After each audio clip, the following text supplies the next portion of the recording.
वक्फ bill पेश हुई है पार्लियामेंट में, कैसे देखते हैं उसको? नहीं, देखिए, ये मुसलमानों के खिलाफ पिछले 10-11 साल से जो बीजेपी ने एक कार्रवाई शुरू की है, उसी का हिस्सा है। पहले तो लिंच करते थे, मस्जिदों को तोड़ते हैं, कहीं इनकी दुकानें बंद करवा देते हैं। तो अब ये वक्फ बोर्ड की जो बिल लाके जो हमारी प्रॉपर्टीज हैं, तो उस पे कब्जा करना चाहते हैं। जो हमारे कब्रिस्तान है, हमारी जमीनें हैं, जो लोगों ने वक्फ की है अल्लाह ताला की राह में, तो ये मुझे लगता है ये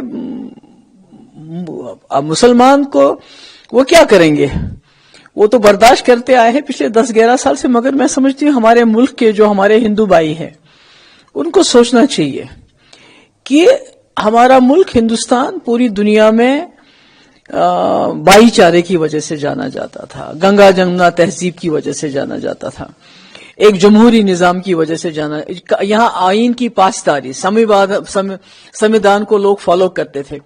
आज सारा कचरे में फेंका जा रहा है। और आज हमारा मुल्क जो एक आदर्श मुल्क होता था, जिसको लोग देख के बोलते थे कितना खूबसूरत है, आज हमारा मुल्क जो म्यांमार है, जहां वो माइनॉरिटीज को, मुसलमानों के साथ जुल्म करते हैं, उनको निकालते हैं, बिल्कुल उसी राह पे बीजेपी चल रही है। ये भूल जाते हैं कि आज बीजेपी की सरकार है, कल इनकी सरकार नहीं होगी। यहां कांग्रेस ने 1947 से 50-60 साल राज किया और उन्होंने इस मुल्क को संजो के रखा, इकट्ठा रखा। यहां की जो हिंदुओं की आबादी है इस मुल्क की, उन्होंने इस मुल्क को इकट्ठा रखा मुसलमानों के साथ मिलकर। आज ये जब चले जाएंगे तो मुल्क बर्बाद हो गया होगा। जिस तरह ज़ियाउल हक ने पाकिस्तान में एक हंसते बसते मुल्क को तबाही के दाने पे लाके खड़ा है, अभी भी पाकिस्तान संभल नहीं रहा है। तो इस वक्त जो बीजेपी सरकार कर रही है, वो बिल्कुल ऐसा ही कर रही है।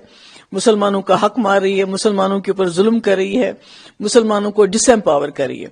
इसका नतीजा जो है आने वाले वक्त में पूरे मुल्क को भुगतना पड़ेगा, क्योंकि एक मुसलमान और हिंदू ये एक दूसरे की कड़ी हैं, ये एक दूसरे को इकट्ठा रखते हैं, इस मुल्क को हिंदुस्तान बनाते हैं।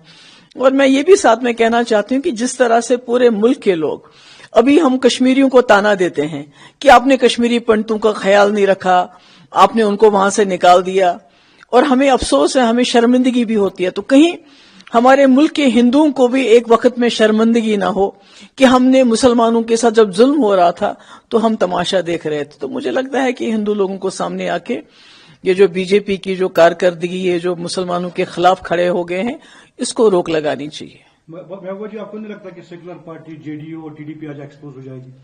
नहीं, वो तो देखिए ना, जब तक बीजेपी सीबीआई का, एनआईए का, जो गवर्नमेंट की एजेंसीज है, उनका गलत इस्तेमाल करेगी, ईडी का गलत इस्तेमाल करेगी, तब तक ये जितनी भी जमातें हैं, चाहे वो चंद्रबाबू नायडू हो, चाहे नीतीश कुमार हो, चाहे कोई भी जमात हो, जिनको आपने देखा कि जो पार्टियां इनकी बात नहीं मानती है, उन पार्टियों को ने तोड़ दिया। जैसे उदय ठाकरे की पार्टी को तोड़ दिया, कर्नाटका में पहले एक बार तोड़ दिया, मध्य प्रदेश में क्या किया, राजस्थान में पहले क्या किया। तो ये तो एक डर इन्होंने बिठा के रखा है पॉलिटिशियंस के दिल में कि अगर आप हमारी बात नहीं मानोगे तो हम आपको एजेंसीज के जरिए जेल में डाल देंगे। मुझे लगता है उसका भी कोई ना कोई रोल है। पर उसके बावजूद नीतीश कुमार से उम्मीद नहीं थी, चंद्रबाबू नायडू से उम्मीद नहीं थी। हम सोचते थे कि वो सेक्युलर है और लोगों के, इस मुल्क के लिए, मुसलमानों के लिए नहीं, बल्कि जम्मू कश्मीर की बात नहीं मैं कर रही हूं, मैं पूरे मुल्क के, हिंदुस्तान के सेक्युलरिज्म के लिए वो लोग खड़े रहेंगे। पर बदकिस्मती से ऐसा नहीं हुआ।